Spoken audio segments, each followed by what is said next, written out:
Good morning, Jesse. How are you today? Good morning, Ben. How are you? Yeah. Hanging in there, man. Hanging in there. Well, it's my pleasure to speak to you. I'm really excited about what we're going to be talking about today because I discovered you guys recently. I'd never heard of, you guys before a couple of weeks ago, in fact.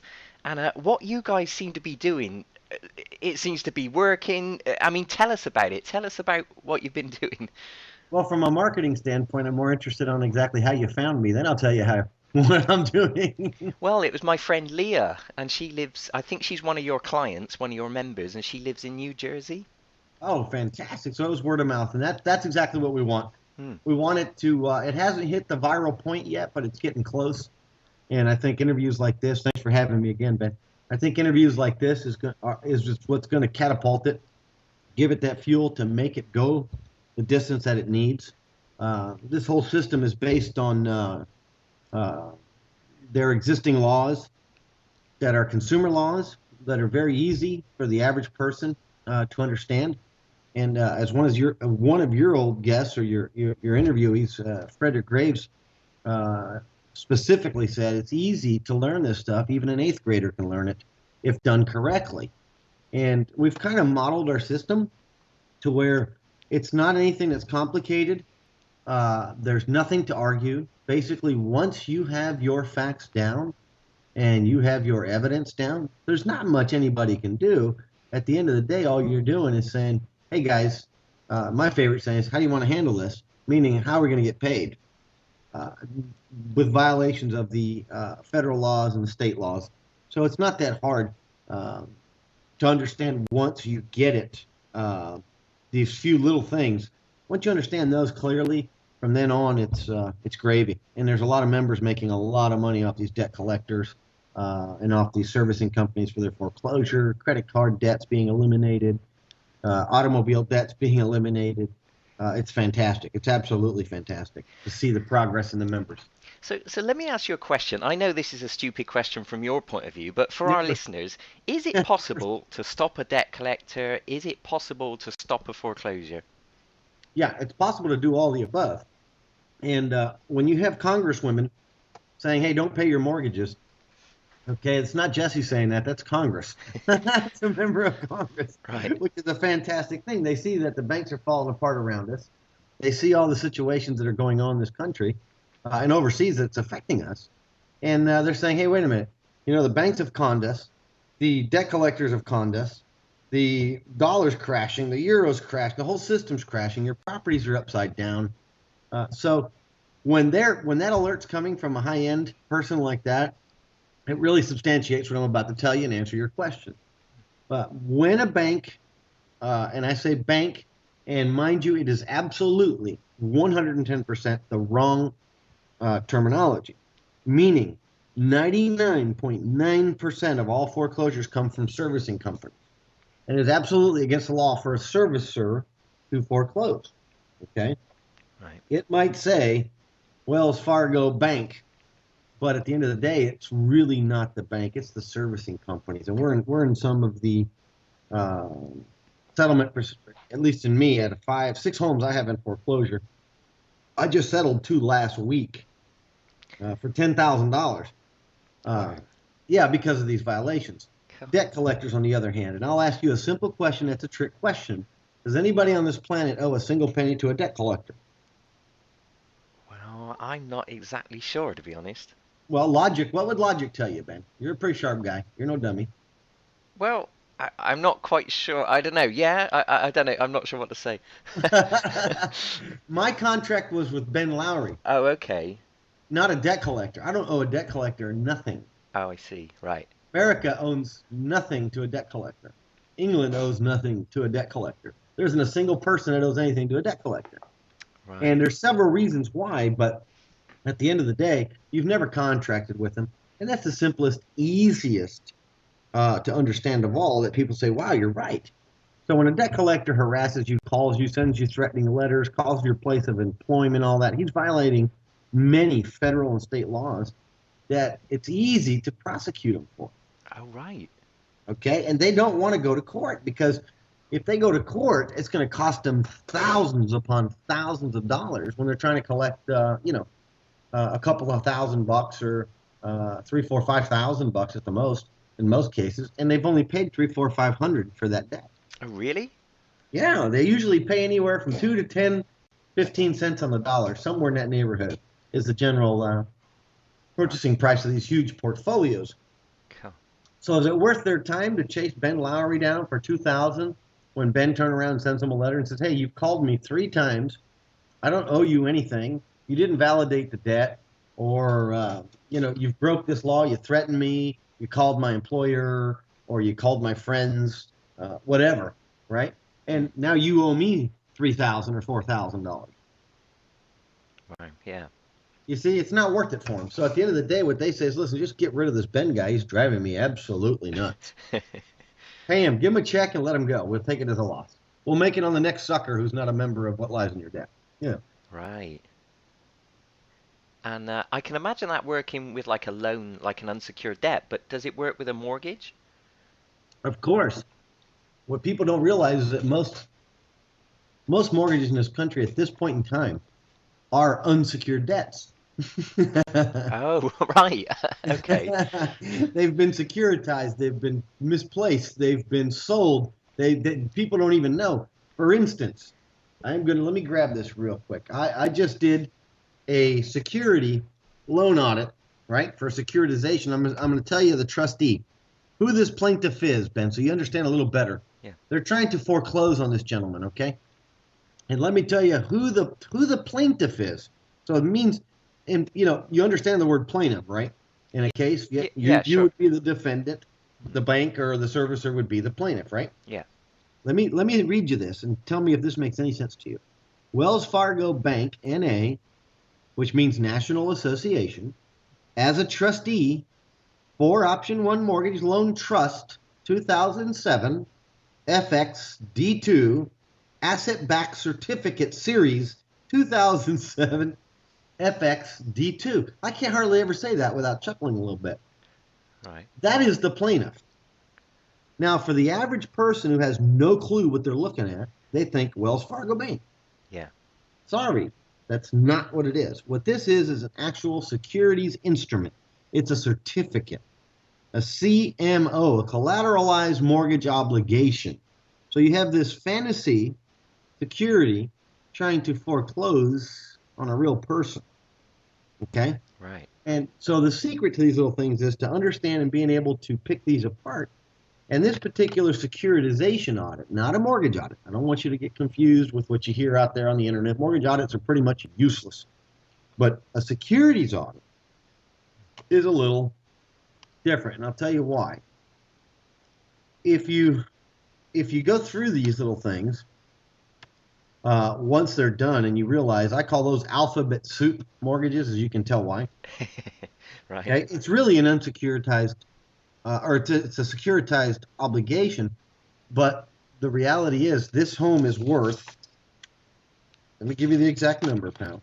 It's going to blow your mind away. And then I'm going to prove to you it's unsecured debt. $1.17 million. Wow. Okay? Yeah. $1.17 million. And I'm going to read through the auditor's conclusion. Just a few seconds here. On November 20th of 06, follow along, Ben, the mortgagers, which were the client, mortgaged their home to Option 1. March 22nd of 07, so that would be, 6 months later, 5 months later, Option 1 sold and transferred the note to the mortgage trust, reserving itself only the servicing rights. Meaning, Ben, listen, I'm going to sell your loan to so-and-so, but I'm going to go ahead and retain the rights to service it, meaning collect all the payments, because I make some money doing that, right? So I don't want to own it, but I want to go ahead and service it, okay? Yeah. Make sense? Yeah. I want everybody to understand, your listeners, everybody. So remember, here we go. The opening date when they got the loan was November 20th of 2006. On March 22nd, which would have been, 5 months, like I said, 07, Option 1 sold it. Yeah. On March 31st of 08, almost a year later to the date, almost within a few weeks, the trust was dissolved and all of the assets at the time were distributed to its certificate holders. Oh. So this Wells Fargo Bank as an A as trustee is bogus. It can't be there. It doesn't exist. It was dissolved back in 2008. Oh, wow. On April 30th, 2008, which means 30 days almost to the day after the trust was dissolved, Option 1 sold its residual servicing rights and mortgages, meaning any remaining mortgages, if any, to American Home Servicing. Right. It says, therefore, on January 4th, 2010, when Shapiro and Fishman filed their complaint to foreclose the mortgage against the mortgagors in the name of the trustee of the defunct trust, 21 months after the trust had been dissolved, that action was wholly without color of right and was wrongful. In other words, it was 21 months too late, Ben. Right. Okay? So when you look at these things, the actual plaintiff doesn't even exist. Right. You understand? Yeah, yeah. So what you just read, was that a judgment? No, this is an actual affidavit by an attorney who's a friend of mine that does securitization audits. Oh, I see. This is an audit. I'm with you. Yeah, yeah, got it. So this is up and beyond the site. But what I show people is, listen, this is exactly what I'm saying when you asked me earlier, does it stop foreclosure? And you said unsecured debts. Your home is an unsecured debt. You just got to know how to detach it from this fantasy mortgage. Okay. So Incredible. I just proved to you, and this audit was just done September 19th. As a matter of fact, I'm meeting with an attorney here in Florida, for a very good friend of ours, and the client. He's like a brother to me because I usually don't work with anybody one-on-one, but I've been working with him. Well, he's a family friend. I have to help him, and he's also a guinea pig. So he allows me to use him as a guinea pig and myself. You know, I got 6, he's got a couple. But what this will do is show without a shadow of a doubt to any judge, using their own language, using their own rules, regulations, laws, etc., that they don't have a prayer in hell on foreclosing this. And if I'm not mistaken, let me look at the back here, and I'll read you their words. Okay.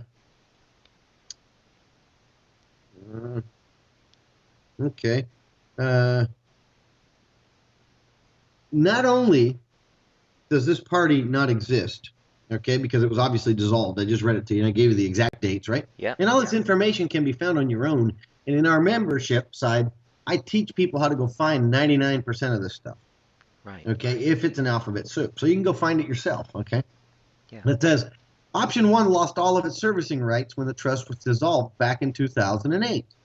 So that means, why was he paying them between 2008 and 2010 when he stopped paying, right? Yeah. Think about that for a second. It says, also, in my professional opinion, there was no reason to believe that the party sending the monthly bills to the mortgager is making payments to the owners and holders of the note. So there's no proof and no evidence that I sent Ben payments and Ben was paying the correct person. Right. Okay? Yeah. Now, what they're saying is that there should be legal proceedings to recover all sums paid since March 31st of 2008. Which is when the bank sold the note in the first You place? got it. Right. Wow. So even the attorney is saying, start collecting this money back. Wow. So hold on a second, Jesse. Let me just clarify in my own words. So you're saying that everyone that's got a mortgage on their home, if they were to go and find out when the bank sold their note, they potentially could sue their bank and recover all the payments? Is that what you mean? That is not everyone, but that is about 90% of all the mortgages in this country. Wow. See, everybody's blaming in this country the citizens of the country. Yeah. Right? Oh, you didn't pay your mortgage. Oh, you're a bad person. Oh, you're a bad American. You're a bad British. You're a bad Chinese. You're a bad whatever it is. If you have a mortgage here and you didn't pay it, you're bad. Right? Yeah. It wasn't us who securitized, bundled them, and started trading them like, beers. So when these things go bad, is it our fault that these appraisals were overinflated? Ben would get a call from the bank and say, "Hey, you're going to go to Jesse's house today and appraise it. We think it's worth about 800 grand, but I need you to put in a million on it so we can get the extra 200 grand." Because once again, if you understand how the banking system works and the um, fractionalized numbers and systems that they use to be able to inflate these things, because remember, money doesn't exist; it's all fantasy land. Hmm. So once you understand that, then you'd understand why the appraisals were the way they were, overinflated, why you could walk into a bank, sign it, and leave without a single penny, without even telling them basically who you are, Hmm. and get a dang $1 million loan. So you'll understand all these things. So yeah, once these were securitized, of course, by Wall Street, as we know, we have the protests going on, and traded around, and they blew up in their face. They're bringing down Greece, Italy, Europe, Germany. They're bringing down a lot of people. These securitized mortgage obligations are these collateralized mortgage obligations, or CMOs. Hmm. And they created CDOs, collateralized debt obligations with the credit cards, consumer debt of any kind, cars, boats, jet skis, any of that stuff. So, there's a lot behind the scenes that the average American has no clue. So Right. I try to wake people up. I got Larry and John that are with me on the site, and we all do our little specialty. And together, it's a force to be reckoned with because it's a rude awakening to people. And I have members, funny enough, I have members all over the world because they have properties here, Hmm. or they have a bank account here that have a credit card here. And I tell them, listen, I don't care if you live in China. If you have a bank of credit card with Bank of America, sue them. Make their life as miserable as possible, Ben. And that's the only way that anything's going to change. Because if you allow these debt collectors to keep harassing you, and you allow these banks to keep getting bailouts, the number I got the other day from the first, the Fed has been avoiding audits since 1933, Yeah. and the first part of the first part of this audit that came out, I just got the report. I put it up on our site on the member side. Was that the banks have received $16 trillion in banking bailouts. That's the real numbers. God. That's the real numbers. And I encourage everybody to go to shadowstats.com. Shadow, like you have a shadow, stats, STATS.com. It's free. It does have a newspaper you can sign up to, kind of a newsletter. I don't pay for it. He gives enough free news that is enough to blow your mind away. But the reality is 50 or $16 trillion equates to $50,000 per man, woman, and child that reside in the United States. God. The only way to get back at these boogers is to sue them and get some of your money back, because that's our tax dollars, see? So I say to everybody, if we have 308 million people here in the United States, and we get 25, 30 million people, suing them all for $1,000 a piece, Hmm. because I have yet to see a phone call made, I've yet to see a letter sent that has not caught a violation of the Federal Debt Collection Practices Act. And in 90% of all the states, Georgia being the exception, for instance, every state has a mirror action. So it has a mirror law. Right. If you violated one, by default, you violate the other. It's impossible not to. Right. Right? So that'd be $2,000 times 20, 30 million people. Soon. We'll get our tax dollars back one way or another. So I've heard you say that your clients and your members actually can make money by doing this. So tell us about that. Well, I'm going to give you an instance. The Federal Debt Collection Practices Act, which is what rules the debt collectors have to follow, okay, when collecting a debt, Hmm. carries penalties of $1,000 per violation. And I mean this, when I mean per violation, if you call me 44 times trying to collect the same debt, I'm only going to get $1,000 from you, Hmm. okay? But I'm going to hammer you under the Telephone Communication Practices Act for $500 to $1,500 per call times 40. Right. Okay? And then I'm going to hit you under the Florida, because I live in Florida, the Florida Consumer Credit Protection Act, the FCCPA, for another $1,000. So if you called me 40 times and you've called my cell phone, or you've called my employer, or you've called me harassing me, whatever, I'm going to get that. But the FDCPA, the Supreme Court of the United States, also decided carries punitive damages, meaning, you know what, you caused me grief, stress. I couldn't have sex with my wife because of all the stress. I couldn't eat. I lost 10 pounds. The lawyer, my blood pressure went up. You've caused damages you're going to pay me for actual damages. Mm. Beyond, up and above that $1,000. So we give a free tutorial, which you've seen, I'm sure, uh, for the members or the non-members to go make themselves a quick $1,000 just using the Fair Credit Reporting Act. Wow. Just by pulling up their credit.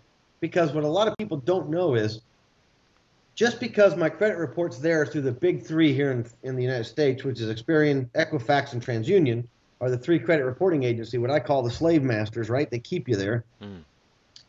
Those three allow people to come in and take a look or a peek inside your credit. And there's two forms, what they call a hard pull and a soft pull. And allegedly, and I say this allegedly, the soft pull, which means I'm just peeking, I'm just looking, I'm not really taking anything, meaning I'm not going to pull your credit. I'm not going to call them and say, hey, listen, send me a copy of this, right? Mm. Is not supposed to affect your credit score. Right. Well, I have a philosophy. If you were in there at all, I'm going to sue you for $1,000 for every time you peeked and for every report you peeked. Now, why? You can come back and argue, you know what? I have the right to be there. I was just looking. It didn't affect you. Da da da da da da. And spend $5,000 doing it. Mm. Or you can say, you know, Ben, I know I had the right to be in there, even though they don't. I had the right to be in there, and here's $1,000. Go away. Mm. And that's what a lot of our members are doing. A lot. Wow. Yeah. Our biggest success to date is a $538,000 judgment against Bank of America out of Texas about 3 weeks ago Wow. for a mortgage and a free and clear home to boot. Ka. So there's a lot of damage that can be done. And the goal with the site was, I seen the reverse, meaning, and you'll agree with me, you've studied up on a lot of this stuff and a lot of different people. We're the only site on the entire web that pays our members back.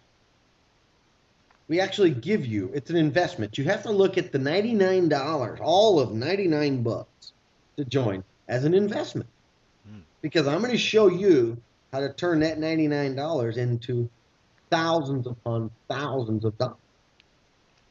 Right. That makes sense? Yeah, complete sense. Perfect sense. So those people that are out there going, oh, I'm not going to spend $99 for that. Well, fine. Go ahead and starve like the rest of America. They just hit the 50 million mark 2 weeks ago in America for the poverty or below line. Go join them. Make it 50 million and one. The way I look at it is, personally, Ben, in the last 2 weeks, I've just made $10,000. 2 weeks, $10,000. Wow. I average, yeah. By claiming from by putting in a claim to banks or You got it. right. Without a doubt, by the end of this year, I will have made close to $200,000 this year by holding them accountable for their actions. Mm. Because it's got nothing to do with the debt. That's the moral fiber. Well, you know, I got a loan. Well, you know, I used the credit card. Well, you know, that has nothing to do with it. If I owe Ben Lowrey $1,000 and Ben calls me nicely, hey, Jesse, when do you think you can start paying me that back? You know, I'm starting to hurt over here myself.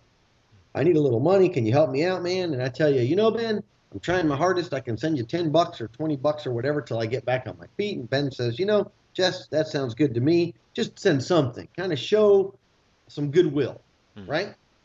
That's a different story. Yeah. But if Ben calls me and says, Jesse, I'm going to break your dang legs. I'm going to show up at your house Saturday if you don't have that $1,000. And if you don't have that $1,000, I'm going to put a bullet in your kneecap. Hmm. Do you have the right to do that? No. See, it has nothing to do with the $1,000 now. It has to do with your behavior. Yeah. I need to put a dunce cap on you and send you to the corner. Yeah. You see, except my corner costs you $1,000 a whack. Yeah. Okay, Ben. So now you owe me $1,000. I owe you $1,000. Remember what I said earlier? How do you want to handle it? We owe each other 1,000. Did you say? Yeah. See, you broke the law by threatening to shoot me in the kneecap. Oh, I see. Yeah. over the $1,000. Well, that was $1,000 violation. How do you want to handle it now, Ben? Right, we'll call it quits. Thank you. Yeah. Lick your wounds and have a good day, Ben.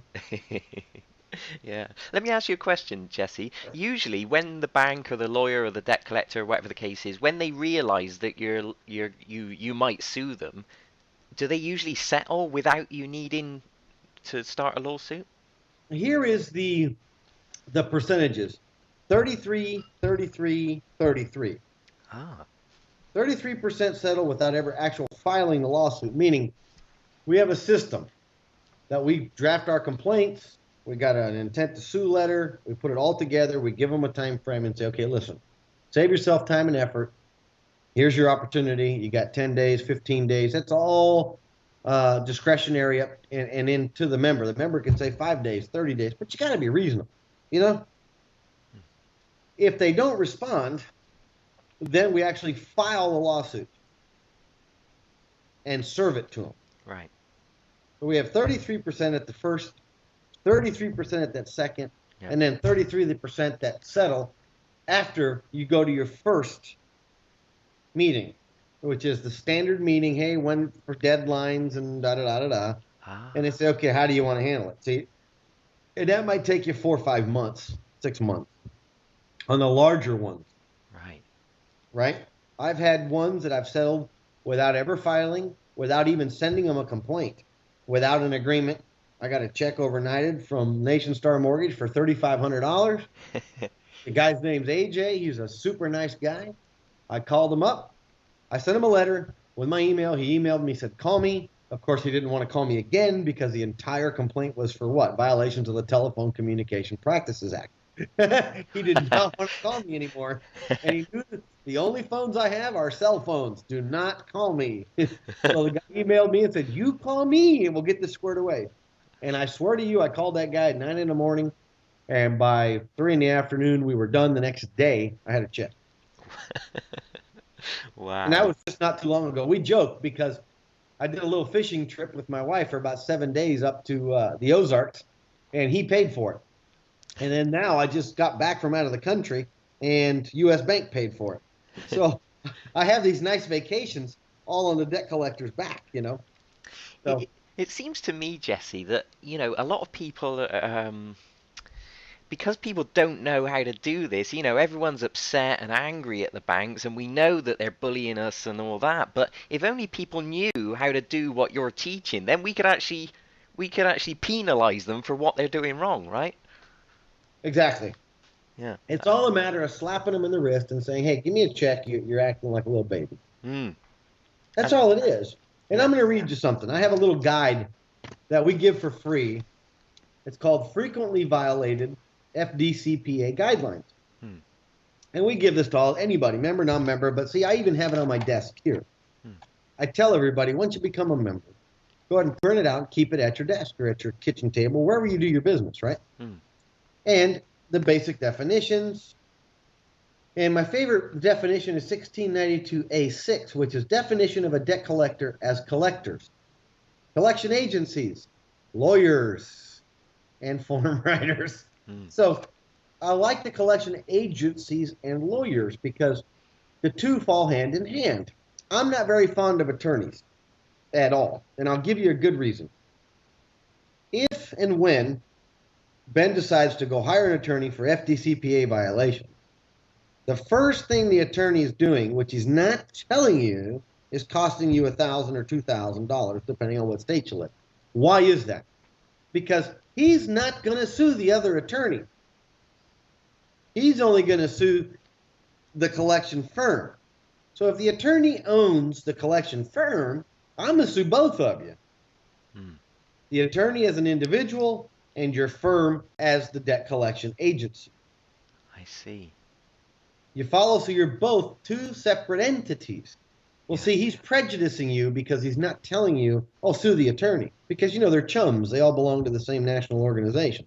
I personally do not believe in using attorneys unless you're an absolute brick and you can't understand a thing. Yeah. Okay? There is a part and point, like after this audit, that it's going to get into some complex litigation, very complex. I'm telling my friend, because I love my friend and I don't want to see any harm on anybody, hey, let's go meet with this other attorney who's a good friend of mine who I know for a fact will sue other attorneys because I've made 28, 30 grand this year from attorneys. Okay? He has no issue suing attorneys. He is on our side, in other words. If I did not know that gentleman, we would go at this without an attorney, and I would just have to bite the bullet and help my friend. I don't really want to put in the time and effort because of the complex litigation. Okay? Does that make sense? Yeah.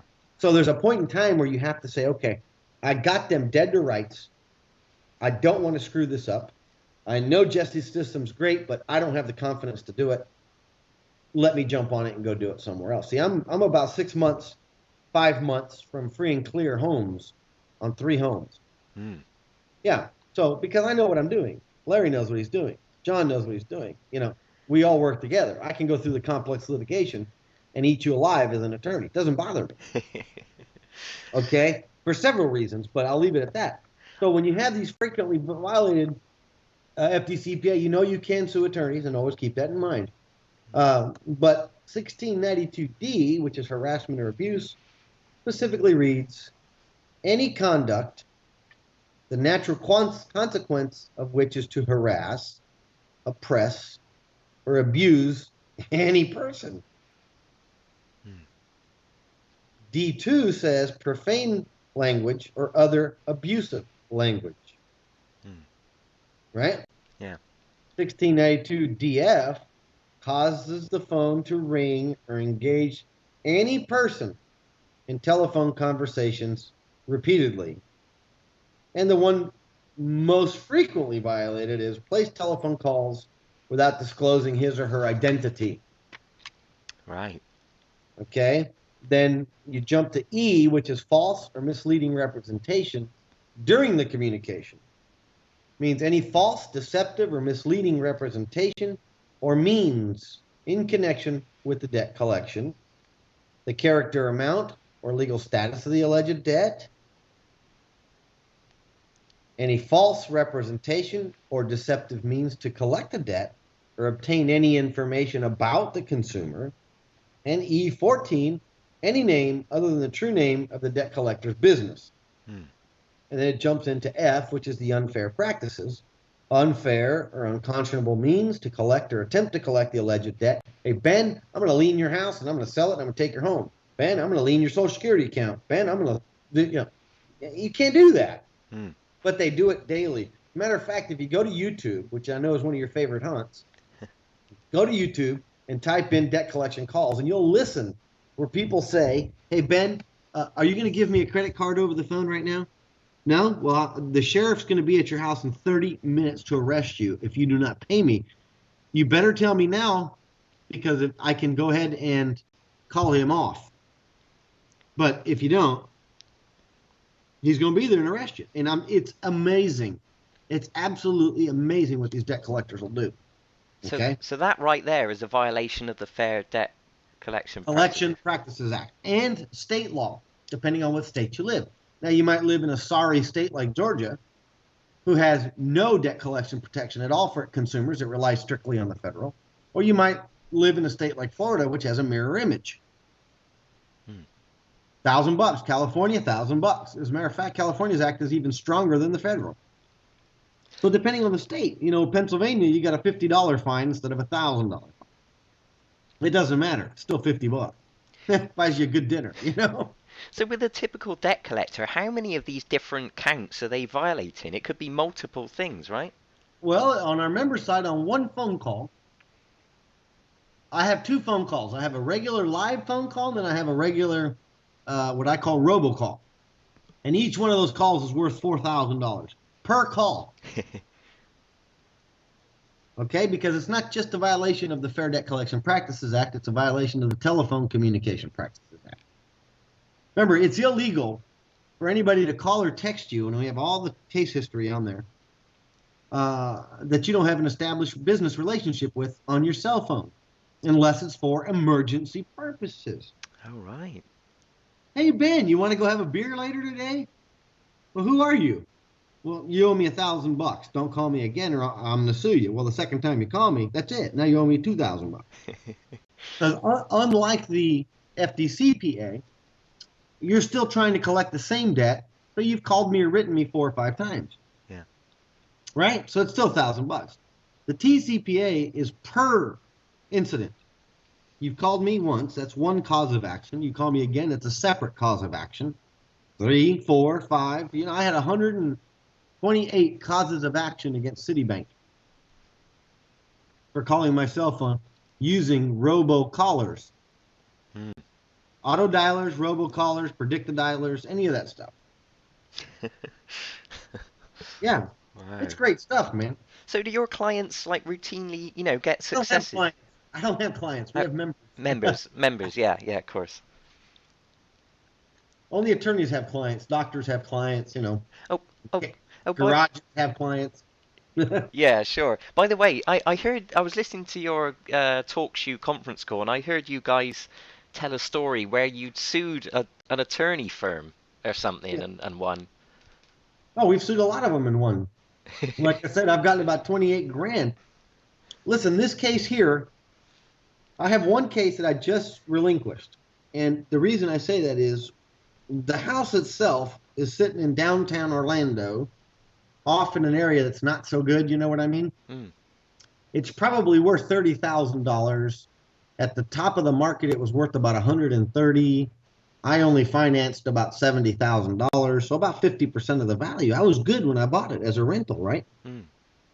And if I went over there and gave it a good swift kick on the side, it'd fall over. Right. So I didn't want the liability. U.S. Bank called me and said, listen, would you take $5,000 and just go away? Because they've lost to me 2 times in court over the last 4.5 years. Their foreclosure case has been dismissed and relatively easy. Okay. Yeah. So every time that their case has been dismissed, I've sued them under the FDCPA and FCCPA. So they've paid me a couple of grand a whack, right? Yeah. Because that would fall under the legal status of the debt. So they're misrepresenting the legal status of the debt. Otherwise, I wouldn't have won, correct? Mm. Does that make sense? Yeah. Okay. So now that you understand the basis of it, and they know that. Mm. Well, this last attorney, which I don't know if you're familiar with, their last attorney firm that helped them was David Stern. Well, he fell apart and completely dissolved. So these new attorneys, and let me grab their name. Hold on a minute. I got to get the envelope because you're going to laugh. You're going to laugh at me. This is the stuff that people don't understand. And make sure you can hear me clearly, Ben. If not, let me know. Yeah. Okay. Hold on. There it is. Debt collector envelope. Okay. They sent me 2 envelopes. September 10th, and why do I remember that date? That was my 23rd wedding anniversary. Mm. I go to the mailbox with my wife in the morning, about 11:30 in the morning.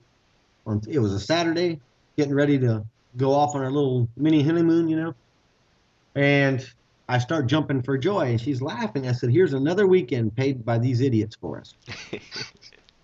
Right. And it reads as follows. Florida Foreclosure Attorneys, PLLC, a default service law firm. So guess what? They showed up in this case that David Stern fell apart. This was their letter saying, hey guys, we're joining the party. And I wrote them back and I says, that's okay. You can join the party, but it's going to cost you $4,000. Huh? Yeah. Well, let me read you something that's going to give you a good chuckle. I'm trying to find it here. Any language or symbol on an envelope that indicates the communication concerns debt collection, $1,000. The Florida Act reads identical. So that's 2 grand for me, 2 grand for my wife to join the party. Yeah. Okay? So they joined the party on behalf of U.S. Bank. U.S. Bank says, that's enough. This guy will not let one thing go by because I keep you on your toes. I'm worse than a jealous wife, Yeah. I keep you on your toes.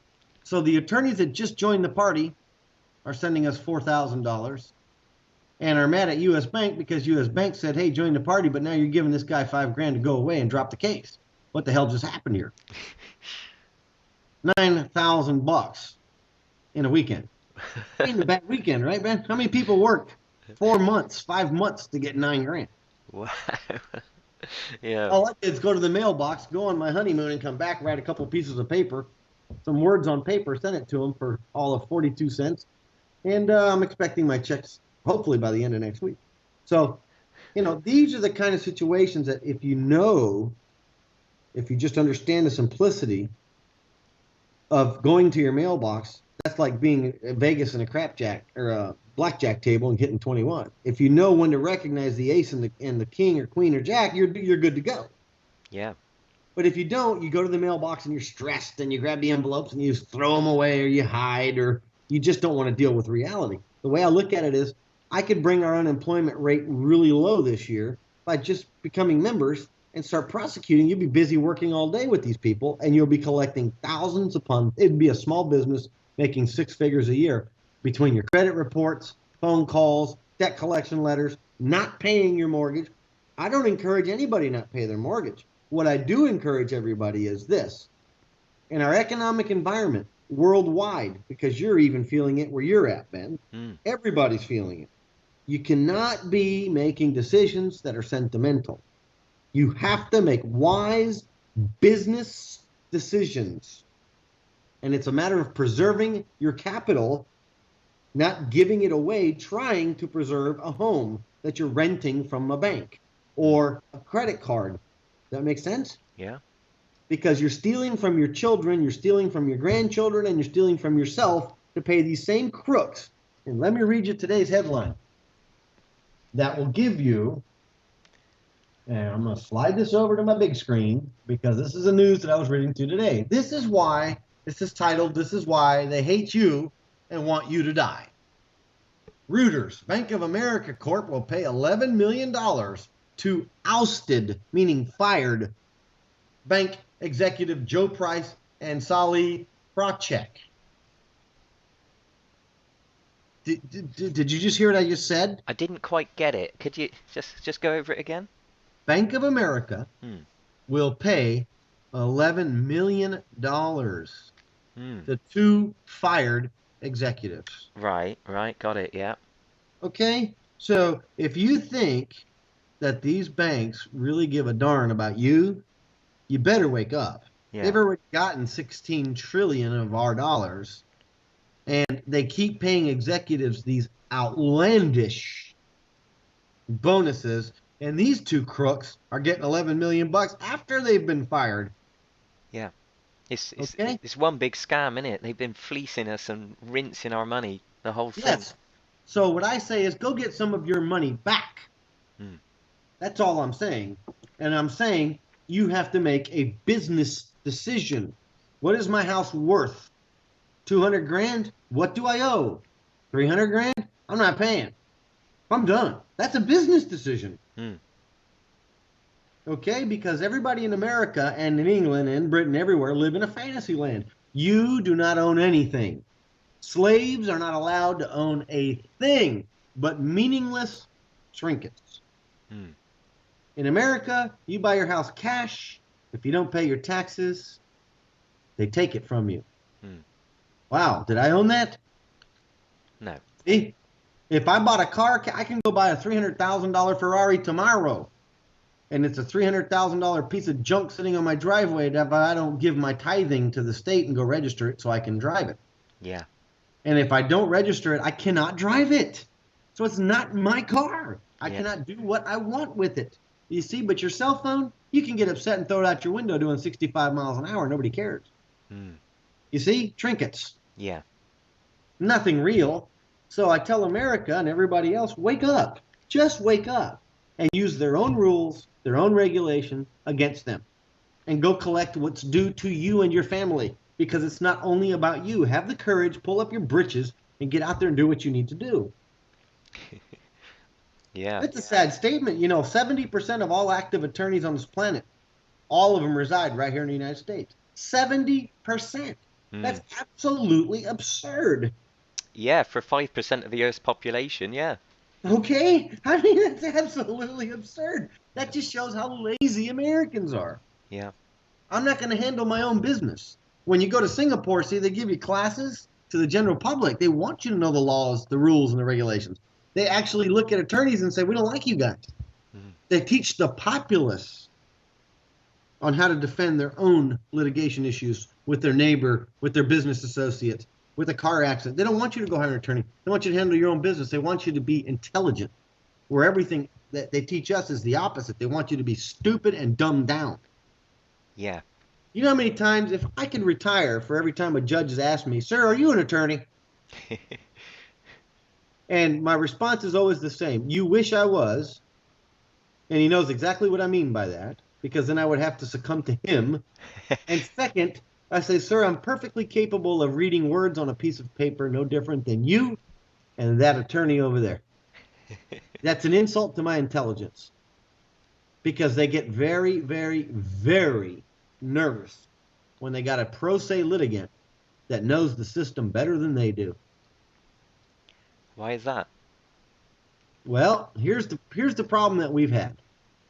And funny enough, it's affected your country and our country, because I always refer back to England, Britain as just US, because they're all the same.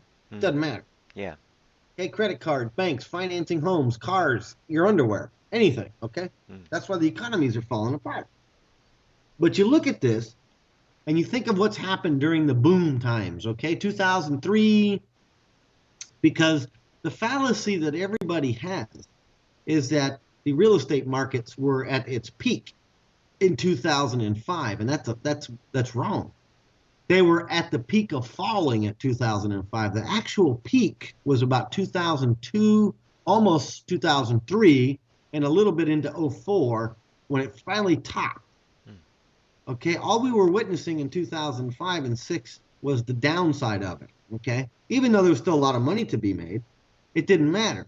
So what happened is America and England and Britain and everybody else had a lot of money. We had a lot of money.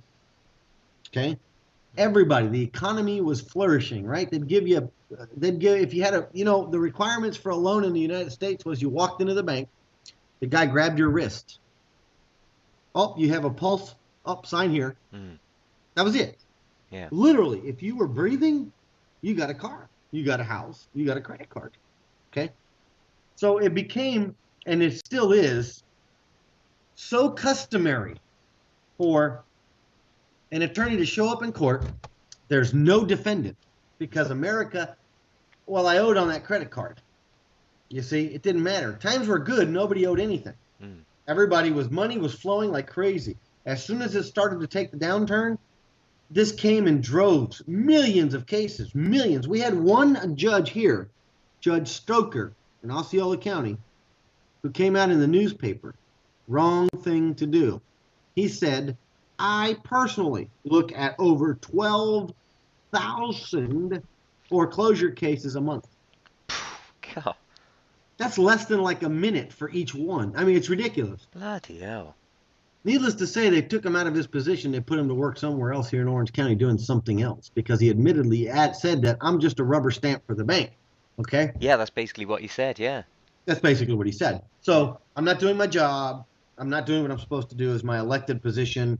And I'm not, what I call that is honest. That's theft of honest services, which is a title, I think Title 16 violation, whatever. But that's how you go after these judges. It's not trying to get them removed or their bonds or all this, patriot nonsense. Go after them under theft of honest service. You can go after a judge? Oh, yeah, but I'm not going to talk about that today. That's fun stuff. That's fun stuff. But see, you do it the right way. There's a difference, man. There's a right and a wrong way, an easy and a hard way. Yeah. Right? So remember what I said. They wrote this stuff down, not me. Not you. They did. So they can't question what they wrote, what they created. That's the beautiful thing. I'm not coming in with a theory. I'm saying, here's the law. It's black and white. Are you going to follow it today or no? You see, it's that simple. At that point, they know they're caught dead to rights. So that's why our system works. So long story short, the whole banking system was using attorneys to come into court by the millions with no paperwork, no proof of damages, no proof of a claim, no witnesses, no affidavits, nothing. and there was no defendant on the other side to say, hey, wait a minute. Mm. Where's the proof that I owe you this? Is that accounting correct? I don't think I owe you $5,000. I think it's $4,800. Mm. Even if you do owe and you want to be honest, you still got to hold them accountable. Mm. Okay? Because if I can't pay you the $200 now, I'm going to go fight for my $200 that you're trying to overcharge me. Correct? Yeah. Well, the judges were just used to stamping things. Mm. So they never looked at the evidence. They never looked for affidavits. They never looked for chain of titles and mortgages. They didn't look for proof of contracts in credit card debts. They didn't do anything. So it became a racket over the last 4 years. Literally a racket. Mm. Nobody shows up. I think 1% of all credit card debt is actually litigated. And like 2% of foreclosures now, finally now, like 2 or 2.5% of foreclosures are litigated. Wow. Okay. So my goal is to get that number up to 5-10%, because if that 1 to 2% has backed up the courts for years, as we can see, can you imagine 10%, 15%, 20%? Yeah, there's just not enough, there's not enough capacity for that much, is there? Right. So we have our plan of attack is a surefire way. Number one, if I take your resources, you can't do anything. Meaning, if you're a debt collector, you have limited amount of resources because you have to buy portfolios, you have to hire people to chase down these account holders, you got mailing costs, you got a light bill, you got computers, you got all these costs. But now I'm also going to smack you with litigation costs. So now I'm used to maybe, a 1% litigation for the year. Now I'm doing 20, 30, 40% litigation because half of the people that I send a letter to are suing me. Yeah. I got to close down. Yeah. I got to close down, right? Okay, I put you out of business. I can put you out of business that way. Mm. Or I can put you out of business by clogging up the courts to where you don't collect anything. Mm. Right? Or both. Yeah. And that's what we're trying to do is say, hey, wait a minute. This is kind of like the protest on Wall Street, except we're saying, hey, we're going to use your own rules, your own regulations, things you created against you. Mm. Good luck. Yeah. Jesse, I know we don't want to mention any names in particular, but just could you comment on, you've mentioned the patriot movement and the sovereignty and all these different, you know, theories that are out there. Just give us a comment on that. How is that different from what you're doing? I don't use theory. Let me tell you what's happened with theory. My friend Ricky serving 10 years in jail for theory on a mortgage. He tried to do a patriot type style letter of rescission of signatures, rescission of the debt. Went ahead, filed all the paperwork that this lady, this Karen, was giving out to these guys for $5,000. God. And about a year later, the state came in and said, you filed all this fraudulent paperwork using fraudulent notaries. You don't have the authority to do this. And Ben, whether you're right or you're wrong, if it encroaches on their territory or public policy, you're wrong, period. There is no right. Mm. And that's what happened. They just came in and arrested him, gave him no trial, threw him in jail for 10 years, end of story. Mm. I have another friend who was using his UCC3. He was using his alleged, account, the straw man account, pay off mortgages, paying off cars, paying off credit cards, in jail for 50 years. Yeah. Because, granted, I do, and I've seen the proof that those accounts are there, there's money there, but I challenge anybody to show me proof that they have authority to use them. Mm. Show me where it's at. Show me where Timothy Geithner sent you a letter and said, here, you can spend $10 billion in your account. Yeah. That's their account. They set it up. Just as your Social Security card on the back says, this is not your property. It's not your Social Security card. It's not your driver's license. See, you get into all these trivial arguments. Oh, well, we have the right to travel. Of course you do. You were born with legs, right? Yeah. I can travel anywhere I want on a leg. And yes, the legal definition of driving is a commercial activity. It's not traveling. A passenger and a guest, two complete different things. I understand all that. I've been studying this since I was 16 years old. I'm 44. Mm. Okay, I've written 3 books on the Bible, the history of the Bible, not the scriptures. Who wrote it? Who are these authors? What was their agenda? What was the political situations? What were their beliefs at the time? Why were these? I've studied it all. It's a passion of mine. And fortunately for me, I have a father-in-law who's been studying it for 53 years, Mm. long before you and I were even twinkles in our dad's eyes. Number one. Number two, I have a wife who loves it, and I have a 19-year-old son who loves it too. So it's a matter of enlightening your whole entire existence and saying, what am I living in? And I'll break it down to this. When you're a little child and your mom and dad take you to Disney World or Disneyland, right? Mm. You're 5 years old, man. You look at Mickey Mouse and Donald Duck and Goofy and you say, wow, those guys are real. And you look at the perfect little brick streets and the perfect painted buildings and the fireworks and the stars and the little, what is her name? Twinkle or whatever the heck her name is up there at the top of the castle coming down across the road. It all seems surreal to you when you're 5 and 6 years old, Mm. right? Well, it's the same thing that we live in on a daily basis. You've been to the States, correct? Yes.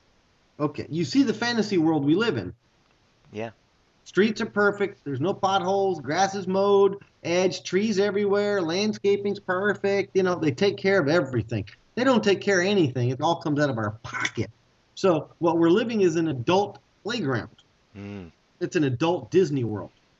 Yeah. And we were just in South America, and my wife, we come back, and she says, holy Lord, have mercy. But I feel free when I'm there. Why? Because I'm blowing by cops at 100 kilometers an hour on the freeway. They don't even look at you. Mm. They don't care. What are you hurting? It's 4 a.m. See, Yeah. it's not serve and protect here anymore. It's serve and collect. Yeah. Because 99% of cops will never see a gun pointed at them, will never see a knife thrown at them. They won't see that. What they see is a lot of coffee, a lot of donuts, and a lot of downtime. Mm. You follow me? Yeah. So, why do we have so many cops? Man, I was there 7 days in Central and South America, traveling all over the place, and I seen real cops. I'm not talking about tourist police or, traffic parking type of police they have there, like our meter maids. I'm talking real cops. I've probably seen 10 Yeah. in 7 days. I see 10 on the way to work here between county, city, and highway patrol in a 10-mile or a 19-mile stretch between the office and my house. Mm. It's ridiculous, Ben. So we're living in this fantasy world here that people have to realize doesn't exist. It's created by us and it's maintained by us because we all agree that this is what it is. But when you go to the real world and you step outside of here, even to England, because I've been, it doesn't even remotely resemble this here. Mm. And that's the beauty. I have friends from Ireland. I have friends from all over Europe. I have friends from my exchange students from Korea. My son was in Korea last year. He said, damn, Dad, South Korea is a pretty advanced country, but it still doesn't have anything that's remotely close to this. Buildings are old. Buildings aren't painted. The streets aren't perfect. He says, we really do live in a big fantasy. Mm. Does that make sense? And America has to wake up and realize that this has to stop because you're a slave to your own creation. Mm. And until you do, you're not going to realize everything that's going on around you. And, it's the same old adage that I used to tell everybody. Ben, if you were born in England, you're probably a Catholic or a Christian or an atheist. That's pretty much the way it sums it up here. Mm. Either a good Baptist boy, a Catholic, or I'm an atheist. Mm. Some kind of Christian, correct? If I was born in India, I'd worship the cow, and the cow would be a sacred animal. I wouldn't eat it, and et cetera, et cetera, et cetera. If I'm born in China, it's a Buddha, and if I'm born in the Middle East, it's Allah. Mm. But yet, adult, grown human beings will argue whether Mickey Mouse, Donald Duck, and Pluto are real or not, and whether my Mickey Mouse is real and your Pluto's fake. Yeah. They're all mythical creations. Mm. I do believe in a creator, no doubt about it. Just look around, it speaks for itself. Mm. But I can't label it Allah or Christ or Buddha because I'm arguing stupidity. I don't have time for that. And that's kind of the way I look at the Patriot movement. I understand the basics. I understand the theory. I have proof of it. I have done. I'm sure you know what accepted for value is, right? I'm familiar with the concept, yeah. Okay, I did 4 of them last year, paid off 4 taxes to 4 counties, and then I did 27,000 more that didn't get acknowledged. Right. You follow me? There's no consistency. Right. It wasn't worth it to me. I have friends who are paying back the IRS for this OID process. I mean, dearly. Mm. I have one guy who just got 4 years in prison for it. Right. Okay, I can't do that to people in any good conscience.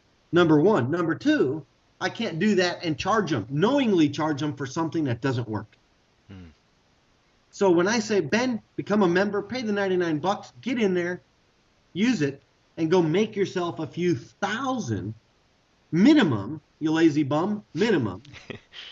Right? If you're pursuing it, you'll make yourself 6 figures. If you're a lazy bum, wants to hang out at the beach and just get enough money to live, you'll do it easily. Okay? Go do it. I'm giving something back to Ben, and I feel good about that when I go to bed at night. Yeah. I'm waking you up. I'm giving you some sort of way out, some way to help you and your family make a few $1,000, maybe get caught up on some of the bills, not worry about your light bill, not worry about getting thrown out on the street if you're in foreclosure, how to kill the foreclosure. I don't care if your foreclosure sales tomorrow. I can kill it today Wow. with $74. So there's ways to handle it all. And there's more and more and more people in this country finally waking up. And it's a worldwide exercise, I think. I think it's happening all over the place. But it's finally coming to fruition where people are saying, whoa, whoa, whoa, whoa, what in God's green earth have we been putting up with and dealing with? Mm. Because they're breaking out of their own shell. It's a me society. What's in it for me, Yeah.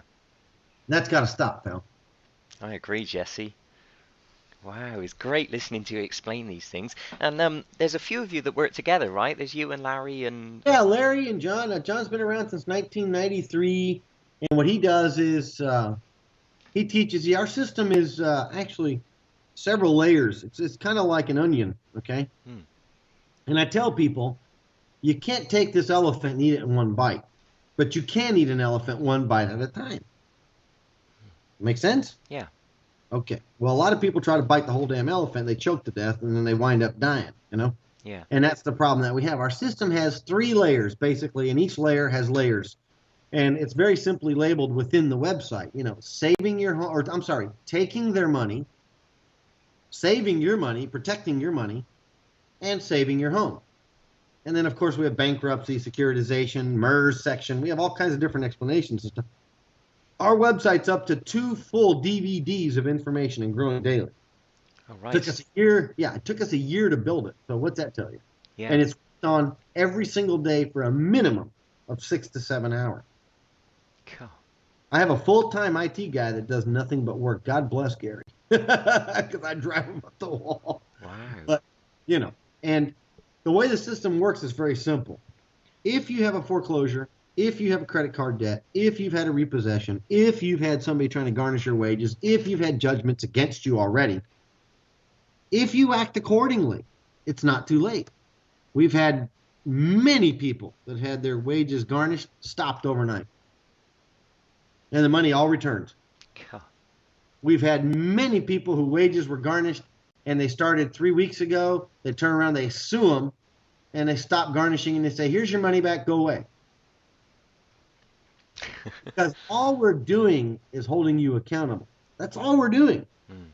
The second section is let's protect the money that you just got from these people. Because John's philosophy years ago was, I am tired of fighting these idiots. How about I just judgment-proof myself, right? And go ahead and sue, go ahead and get judgments, go ahead and do whatever you want to do. You're not going to get a penny. How's that sound? Yeah, good. Well, here's the fatal flaw. If you're not making money from it, it's not any good. As far as I'm concerned, if you're not making money from a system, it's not good to you. Right. No good. Stay away from it. Don't pay $2,000 or $3,000 or 10% of the value of your property. You should hear the absurdities that are out there these poor victims are falling for. It's unbelievable. It's unbelievable. Mm. I would have to move to a third world country and hide in the woods someplace in the jungle so you wouldn't find me out of fear of killing me. because I can't believe what these people are doing to other people, Mm. fellow Americans, to other, whatever. Mm. So you have the system there where if you are not sharp enough to get the day-to-day operation of the FDCPA and TCPA and FCRA, you can say, okay, I'm going to jump on this one. I'm going to take care of this, judgment proof myself, and then go turn around and start learning the other. Make sense? Yeah. Okay, then we have the saving your home section, and that's all about the foreclosure and coming out with a free home and a win. And to me, a win, Ben, is this. I've lived in my home that used to cost me $3,500 or $3,700 a month payments for almost 4.5 years. Okay? Yeah. I've won. If I have to leave tomorrow because I get a crooked judge, I've won. Mm. Would you not agree? Yeah. Yeah. Unlike most people, I've said I'm going to invest my money. I'm going to take that money responsibly. If I have it every month, and I'm going to put it away in some kind of investment. In case I do have to leave, I have something there. Mm. God willing, I haven't had to or won't have to, and thank God that I haven't had to. But at the end of the day, it makes sense to say if my rent was, or my mortgage, I call it rent because for 17 out of the 30 years on your mortgage, you're renting from the bank. Mm. You don't own anything. So I could rent, the same house across the street for half of a mortgage payment. Now, no taxes, no responsibility to maintenance, no responsibility to homeowners associations, nothing. So you even have these brilliant people out here who are paying $3,000 to the bank, emptied out their 401k, their life savings accounts, CDs, and anything else they had to pay the bank $3,000. The whole time they could have rented the same identical home across the street for $1,200. Yeah. Okay, so I mean, this is the beauty of the system. Stay in your beautiful home. If you want to fight it and do a strategic walkout, which a lot of people are doing now, and saying, I'm not going to pay Ben Bank anymore. I'm tired of this crook. I've tried to work it out with the guy. Guy doesn't want to work. Screw you. Mm. This is how I'm going to do it. And our system shows you and gives you the tools and means to be able to work, to be able to keep that home 2, 3, 4 years and recover some of your money. Because like I said, it's all about capital preservation right now. It's not about making a ton of money. It's about keeping what you have. Mm. And if I can show you how to make it grow without any risk at all, meaning a few letters and a suit here and there, and you're making that capital grow, preserve it, damn it. Don't just blow it now that you have it. Mm. And that's what happens. People blow their money. My mother, who is 67 years old, 2 or 3 months ago, we were eating dinner. High end, and I mean high end, $20 a plate, because that's high end to me. I'm pretty cheap when it comes to food, right? Yeah, me too. Yeah, I don't really care. $25 a plate. We're sitting at this restaurant, and I told my mother, I said, wow, for the economy being bad, there's sure a lot of people out here eating out. Yeah. And she said, she said it with such a chuckle. She says, well, hell, of course they can afford to eat out. None of them are making any mortgage payments. So here's a 73-year or 67-year-old woman who gets it, Yeah, yeah. It's pretty neat to see that in your parents, because even my own mother said, I ain't paying that crap. I wouldn't pay, So it's a thing that you learn and you understand that the whole system is corrupted. And, we've seen a lot of, like I said, I've given you 3 examples of friends that have went to jail over the last year, but I haven't seen a single politician go to jail. I haven't seen a single bankster go to jail. I haven't seen a single securities trader go to jail. None of those people go to jail. Mm. It's the commoner. Yeah. Pretty bad, right? As a matter of fact, they just arrested and sentenced to, I think, 13 years and 7 years, something like that, a pastor and his wife, because they got out funny loans back, 2006, whatever. Mm. Crazy, right? Yeah, crazy and exciting. I mean, I mean, it's so exciting for me to hear you talk about all these things, and I know the people that are listening to this are going to be really excited as well.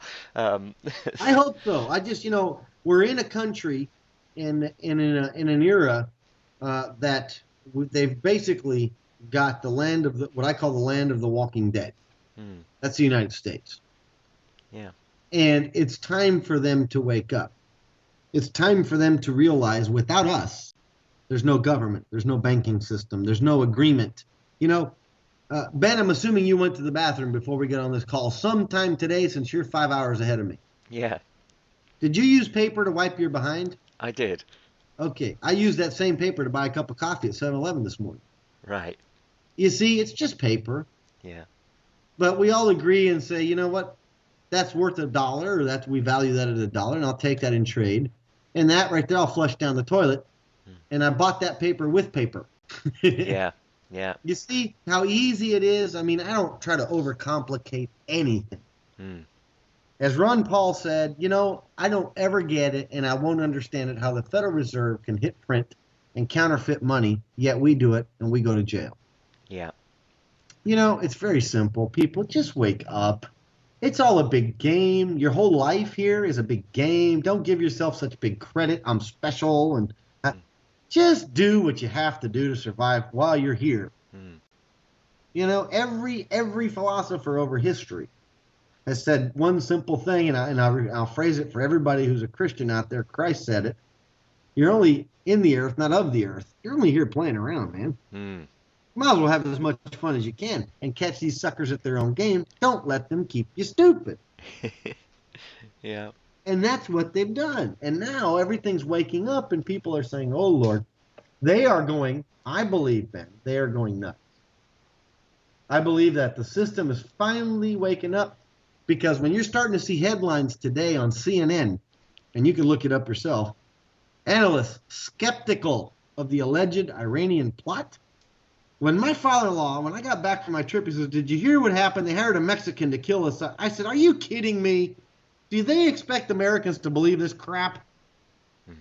Really? Iran is going to hire a Mexican drug cartel guy to kill? Mm. Come on.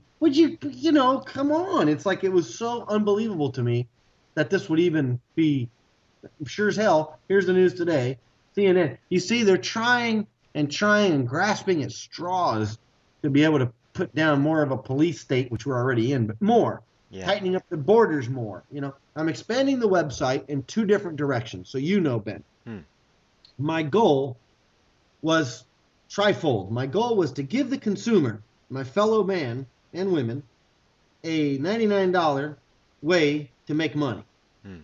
Because if I don't charge them anything, right, then they don't respect it. That's just human nature. It's just the way it is. But if you're paying, you give it a little bit more respect. Yeah. I don't know why. That's just the way it goes. But $99 is fair. I got tired of these crooks out there charging $4,000, $5,000, $6,000. I've heard of one lady who paid a guy $23,000 to save her home, and she's out on the street. Huh. I talked to her personally. It brings tears to your eyes, man. I actually have a conscience, unlike most. Mm. So at the end of the day, I thought, how in the hell do I get these people so where everybody can afford it? And that's what I did. I got it to where it was an affordable way. If you just skip 5 or 6 lattes, at the coffee shop, you'll be able to pay for it. Mm. So I gave you a way to get in, save your home, help you with credit card debt, protect your money, all that stuff, cheap. The second level was the way to make money.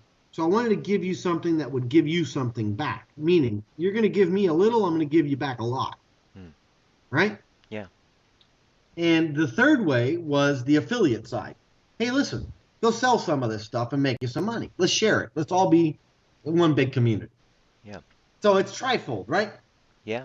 Now what's happened is a lot of the members are saying, Jesse, listen, I want more personal type of help. So I'm starting what I call the inner circle. Right. Okay, I'll be announcing that out. This is the first announcement ever. You've heard it right here at Ben Lowrey. I've not told a soul. Seriously, I'm not joking. Cool. Your listeners will be the first ones to hear about it. I'm starting the inner circle. We're going to work one-on-one with you guys. Not as a person, meaning Ben and I together. It's going to be Ben, John, Joe, and Larry over here. All of us together working on the same issues going forward. So it's an inner circle, meaning that's exactly what it is. It'll be, I'm limiting it to, we don't know yet, to less than 100. I'm not sure how we're going to do it. I know how we're going to do it, but I'm not sure the number yet.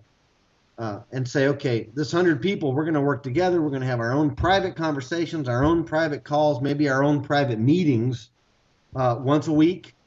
And then we're going to get our cases together, whether Ben has a foreclosure, Jesse has a credit card, it doesn't matter. It's the same type of violations. We're going to get all of our suits together, ready. We're going to go down within the same 7 business days and file those lawsuits. And we're going to all have the same exact time frames and guidelines to meet under the federal rules of civil procedure. So that means that Larry, John, and myself can help all of us together because everybody has the same steps. Does that make sense? Yeah. Yeah. And we're going to give the same full 100% money back guarantee. If I charge $2,500, you're going to make that $2,500. If you don't make $2,500, here's your money back. It's that simple. Yeah. So everything we do, because we're getting the demand. But if I'm going to spend time not on my boat fishing, and I'm going to spend time here working, I'm going to get paid for it. It's that simple.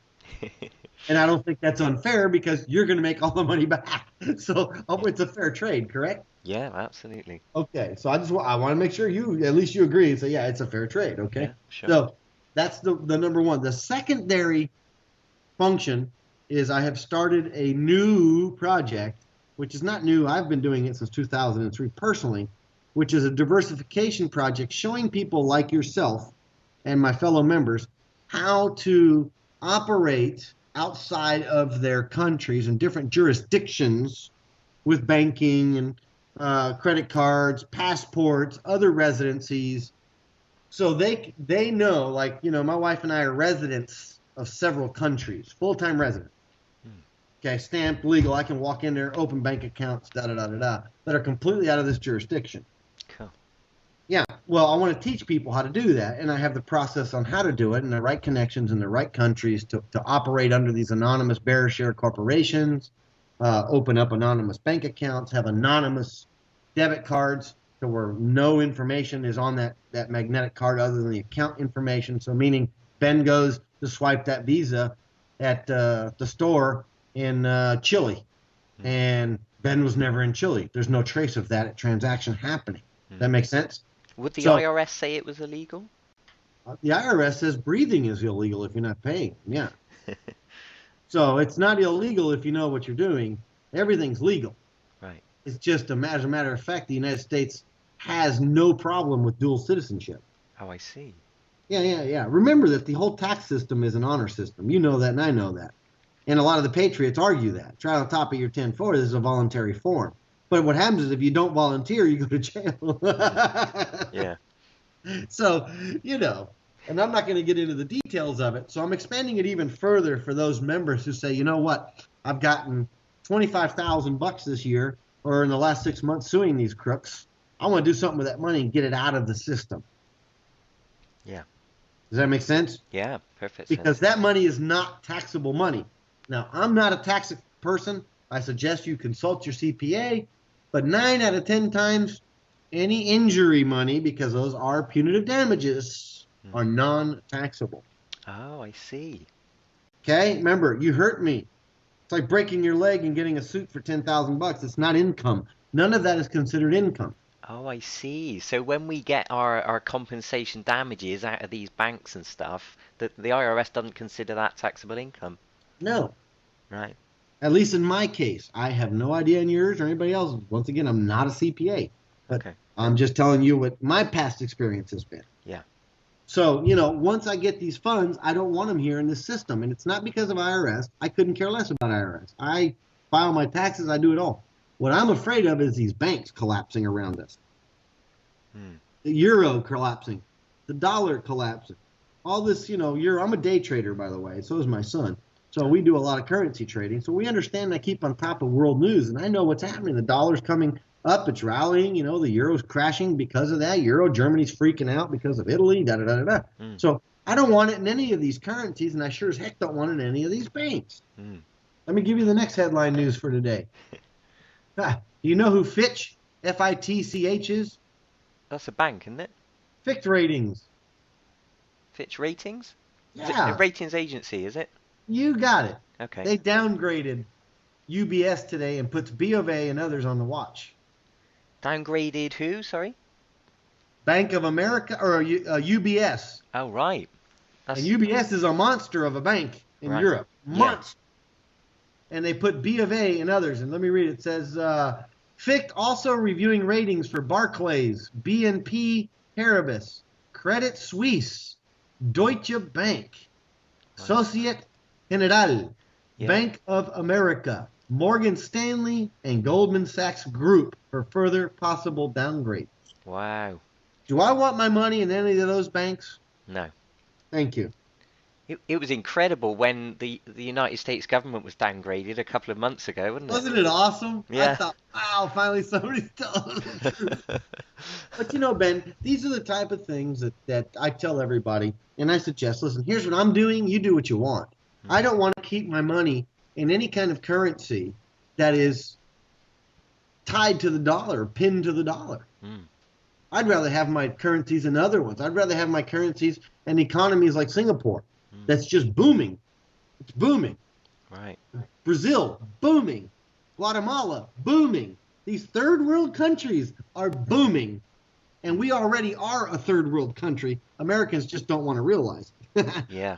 You know, I've been in places in Guatemala that are small places.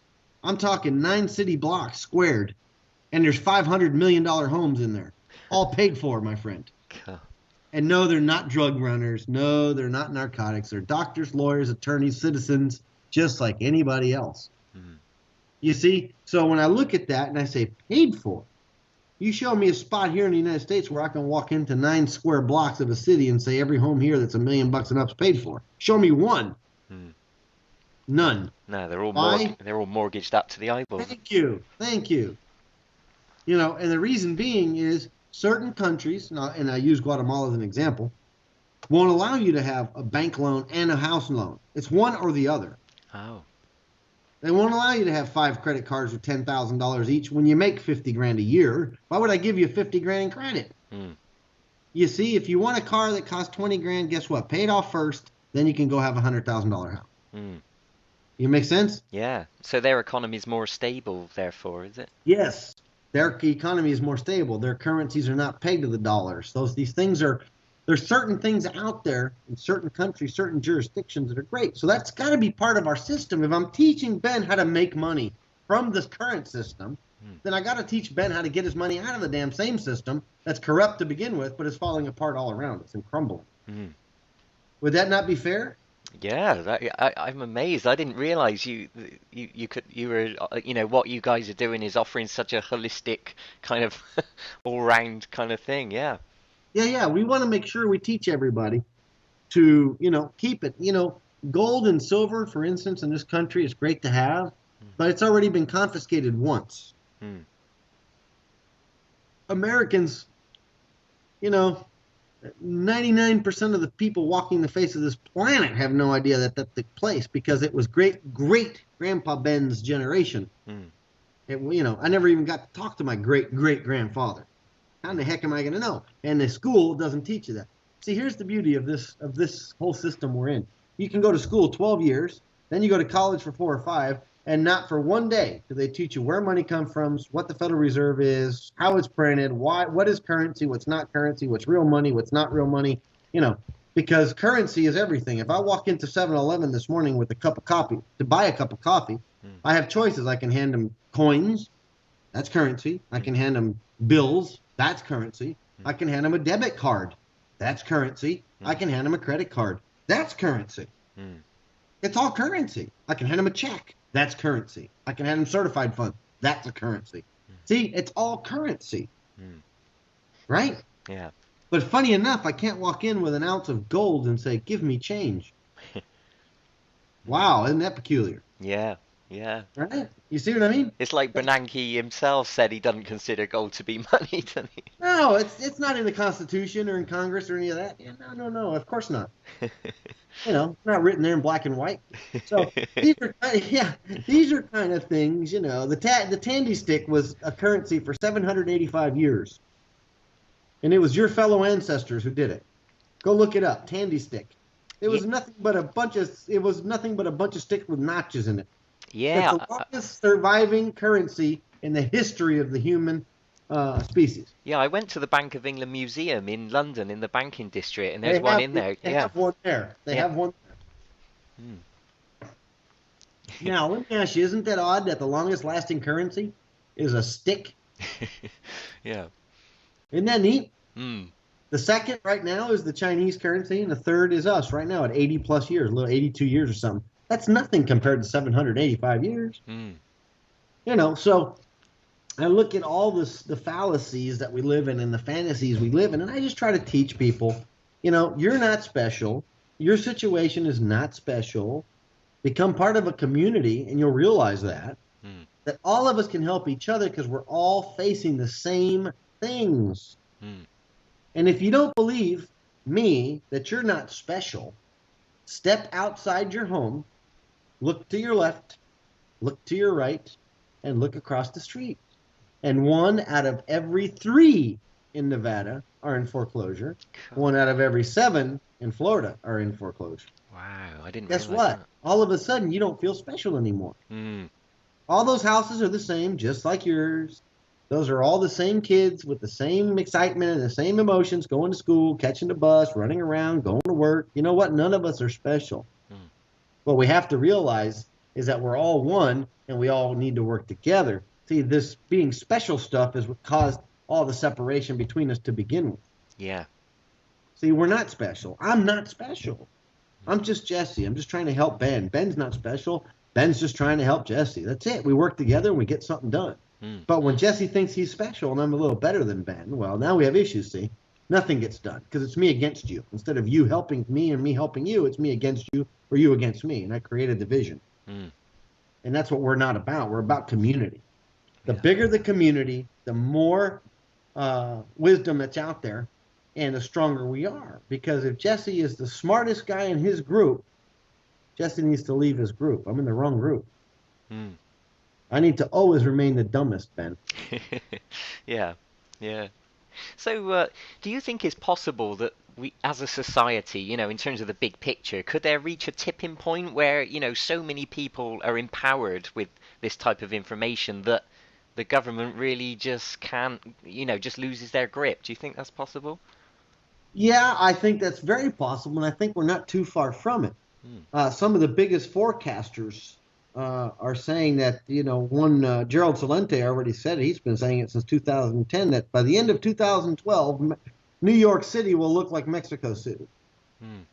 Riots, people kidnapped for $3,000 for food, people killed for a can of beans. Mm. America doesn't realize this, and there's something that Porter Stansberry said, another economic forecaster a while ago, and this was about a year ago, and it made a lot of sense. He says, remember that there's something, and I forget the exact terminology, Ben, but it's the explanation is very simple. As the Jews were watching Jews by the trainload get hauled away, they were in denial, saying that'll never happen to me. Mm. Because it's never happened before, people think it can never happen. Mm. So they're in a state of denial. Yeah. And it's exactly what happened to the rich Jews with Hitler. The rich Jews thought, oh, those are the poor Jews. Does it matter? You're Jews. Mm. And they're being taken away and slaughtered like animals, these people. Mm. Is that not matter because you have more money in the bank, you think you're better? Remember, I'm special? That will not happen to me? Mm. Guess what? It happened to all of them. Yeah. But they were in denial. They didn't have the brains to pick up and leave and say, I'm not going to deal with this. I'm leaving this area. I'm leaving this country. I'm taking measures to protect myself. And that's what's going on in America right now. Yeah. Nobody is thinking they can close down the borders. You know what's going on November 8th or November 9th, right? No. Oh, no? Let me bring it up. I don't want to give you the wrong terminology, so I want to make sure that I think it's the 9th. The 8th. Let me see. November 8th.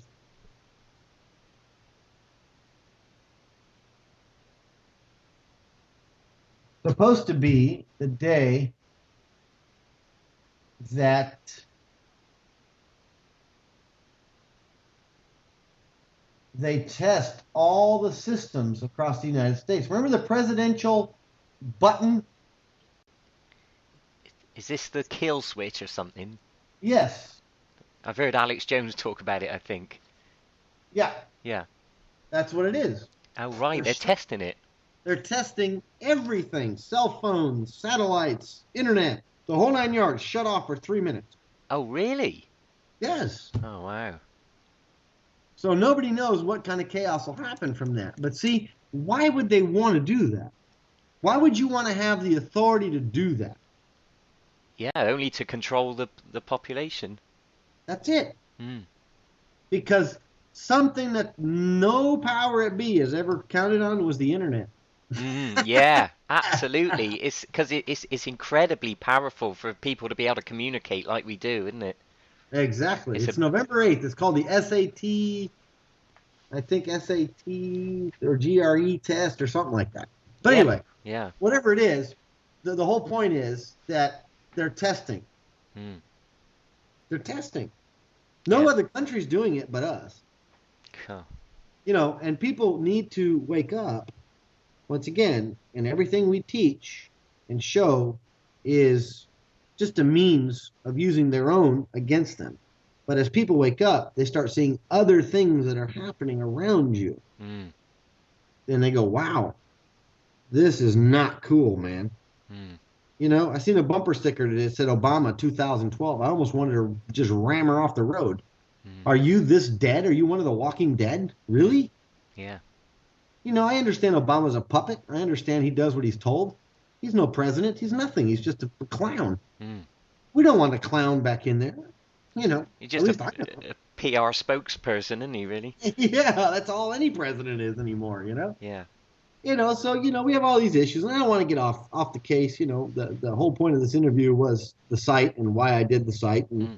you know, but you can see I have a lot of simple beliefs. I don't like to overcomplicate things.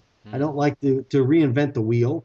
Um, the law says this. You broke the law. Pay me. That's what I'm about. End of story.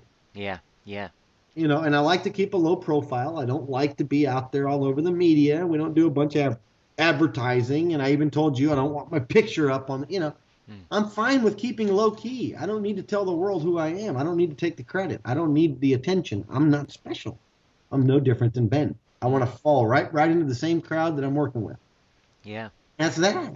And I'm not afraid of anybody, and I'm not afraid of At the end of the day, I just want everybody to understand I'm not a guru.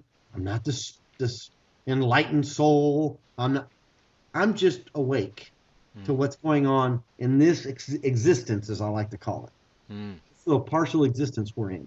And I know, the gig's up. I know Mickey Mouse is over here and Donald Duck's over there and Pluto's around the corner with a radar gun. I understand that. Yeah. I'm okay with it. And that's the difference. I guess I can look myself in the mirror every single day, say, I don't know nothing, and I'm okay with it. Yeah. Yeah. You Yeah. see, that's how I sleep well at night. I haven't done any harm to anybody. I'm helping folks. I don't know any reality. What I think's reality is not reality, and what I think is not reality might be reality. We have no clue, Mm. but we think we do because that makes us feel better. And I don't drink. I don't do drugs. I don't smoke. I'm a pretty simple kind of guy. I like to fish and hang out with my wife and kids and friends, and you know. Mm. So, but I understand that the world around me is a fantasy land that's just created for my existence, and the powers that be now are starting to lose control over it. Mm. Yeah. And finally, people are waking up. Humanity is finally waking up, and I don't know what the beast is going to fight back with. I have no idea. Yeah. Yeah. And I don't want to be caught up in the middle of it. So that's why I tell everybody diversification is a big thing, meaning other countries, other banking, other situations that's out there. Because if the old original terminology of diversification is, I want something in mutual funds. I have an IRA over here. I have a 401k. I got a little cash. I got a little silver. I got a little CD. That's people's thinking. But it's all in the same country. And if that country goes down, everything you have goes down with it. Diverse means I have a little bit here, a little bit there, a little bit here, a little bit there, and the whole world would literally have to implode for me to lose it all. Yeah. Yeah. What meager possessions we do have, assets, they have to be diversified on a worldwide basis. The world is your playground. You're not stuck in Florida. You're not stuck in Georgia. You're not stuck in Alabama. Mm. The world is your playground. Wake up. Yeah. Yeah. You'll see me. I do a lot of traveling and a lot of exploring all over the place, and that's what I enjoy. And I let the debt collectors pay for it. Wow, wow, it's incredible, Jesse. It sounds like you really enjoy what you do by the sound of it. Yeah, you don't see any stress in my voice, do Not you? at all, not at all. And that's what I noticed about you guys from listening to your podcast. I can hear from listening to you talking that what you're saying is logical and rational and methodical and it makes sense and it resonates with me and I can hear that from what you're saying. It just adds up, right? And I think that's the difference from a lot of the other theories that are out there. I've not been into this stuff for very long, only 2 or 3 years, but a lot of the theories just don't make sense, and you come away scratching your head, and it just doesn't add up, But with you guys, immediately within 5 minutes, I'm thinking, yeah, this makes sense. What they're saying is correct. It's obviously correct. It's just, you know. Yeah, we don't like to reinvent the wheel. Mm, And, there's a lot of good guys out there, and I'm not going to mention any names, mm, that have made a lot of money there. I call them patriots for dollars. mm, And I'm opposed to them. And I'm also opposed to the patriot that says, I'm going to live in a park bench. Uh, you know, yeah. I'm not going to do that either.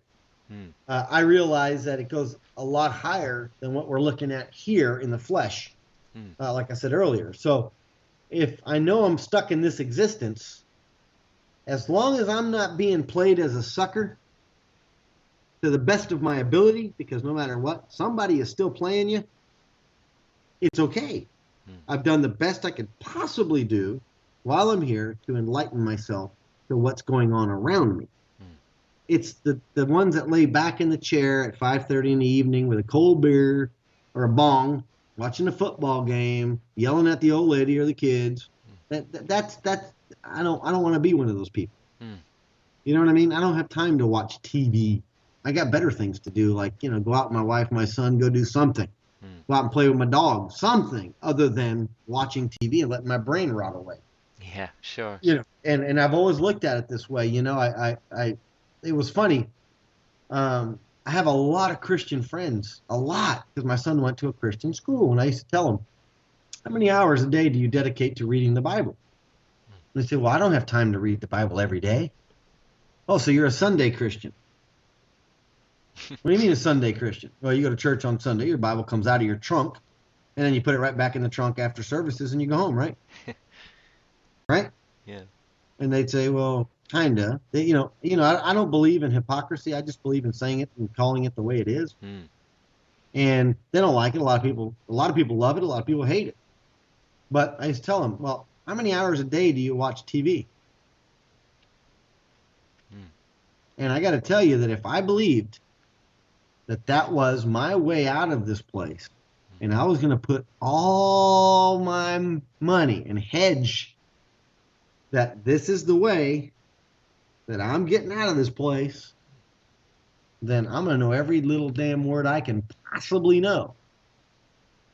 And every little detail I could possibly know. mm, Right? Because I'm putting all my eggs in that basket. mm. Wouldn't you want to know 99.99%? It'd be a relentless search. Mm. Because really, if that is my way out, don't you think that you should be putting in a lot more hours than Yeah. watching TV or basketball or football or any of that crap? Mm, mm. And they look at me and go, wow, I never thought about it like that. But they didn't change. They're still Sunday Christian. Yeah. Right? Yeah. You see, that's what I'm saying. That's what's wrong with almost everybody in the 30% of the world that has these luxuries that we have Mm, and these systems that we have. The 70% of the world doesn't have a toilet. 70% of the world doesn't have clean drinking water. 70% of the world doesn't know what an air conditioner and a heater is. 70% of the world doesn't know how to drive. Then we're in a 30% status. mm. Yeah. Pretty sad when you think about it. My wife started crying when she realized, and I told her, that 70% of people on this planet don't have a toilet.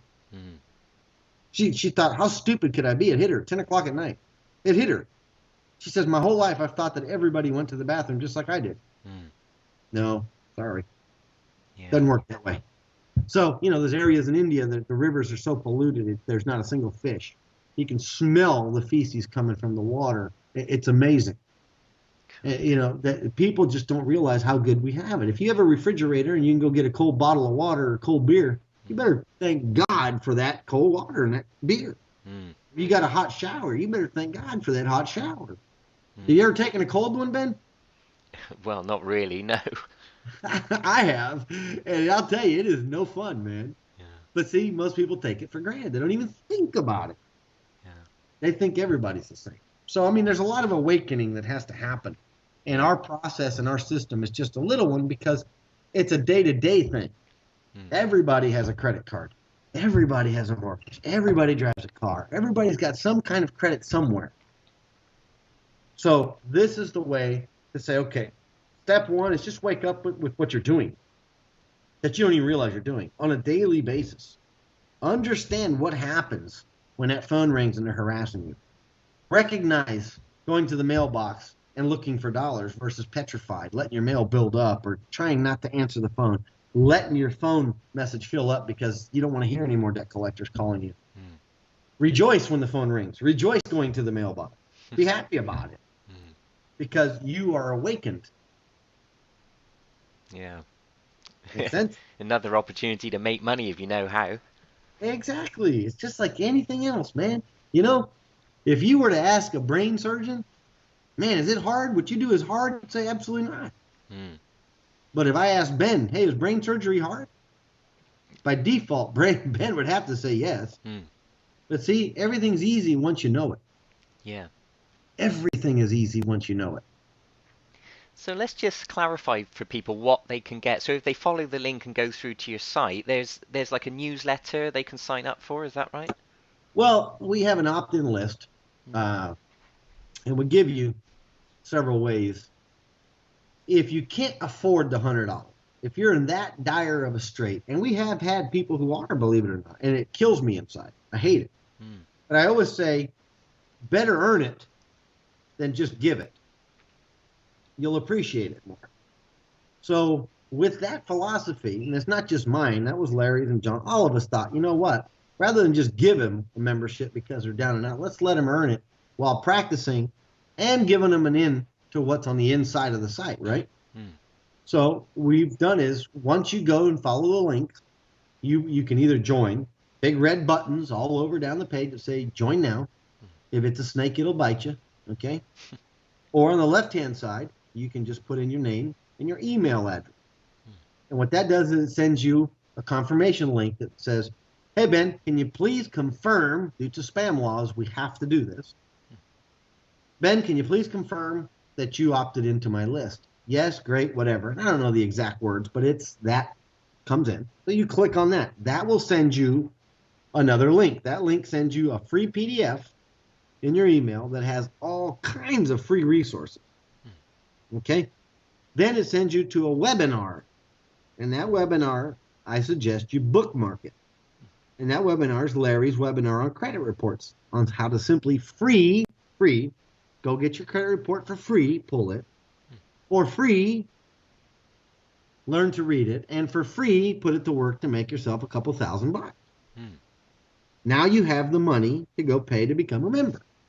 Right. See? So you have that. Then you have free access to our open calls every Tuesday night on TalkShoe, as you're aware of. Yeah. And we send you the reminder emails. And you have access to our daily news. You have access to some things on the site that are free. And we have so many, I mean, thousands of visitors that come to the news section every single day that aren't even members. They just come to read the news I'm posting. Wow. So they don't have to go dig around all over the internet. Mm. And our news is not just debt related and not just foreclosure related. It's world related. And that's very important that people have an idea of what's going on next door. It's very important. So I focus a lot on the world news, just like today. You know, the 5 that I posted this morning, why they hate you and they want you to die. That's the banks. Economic Policy Journal, which I like. The Secret of Inner Circle of the Occupy Wall Street, which I find very interesting. Oh. Yeah, the alleged Iranian plot, which everybody thinks is full of crap. Obviously, CNBC, downgrading of all the banks. And, you know, so there's some important information. Then we do is I go in and I do a search through all the, same thing I teach the membership, go through all the district courts in your area and all the appellate courts in your area and look for their decisions and read decisions that are published. Every day there's decisions published, or almost every day, related to the FDCPA, foreclosure, etc., and read them. It doesn't matter whether the person won or lost. Okay, does that make sense? Yeah. There's information to be gleaned from that, because whenever a judge generally says, Ben, you're wrong, there's an explanation right behind it. He Yeah. kind of tells you what you did wrong. Mm. So the next guy comes around, he can drive the nail into that coffin and say, okay, there you go. So no matter what, case history is very important, and it's a good pastime to read, whether you're on the toilet or you're, whatever. It's good to read these kind of case histories Yeah. because it gives you some kind of direction on how you can use it the proper way. Not only the good cases, but the bad cases. Yeah, sure. There's information there from all of it, and it's all good. Right. And then the vast majority of the information on your site is within the members area, right? Of course. Yeah. Of course. So, yeah. Okay. Wow. My Yeah, gosh, a lot Jesse. of information. Yeah. Oh, wow. I've really enjoyed talking to you. This is so exciting to hear. Yeah, thank you for having me on, man. Yeah. It is, I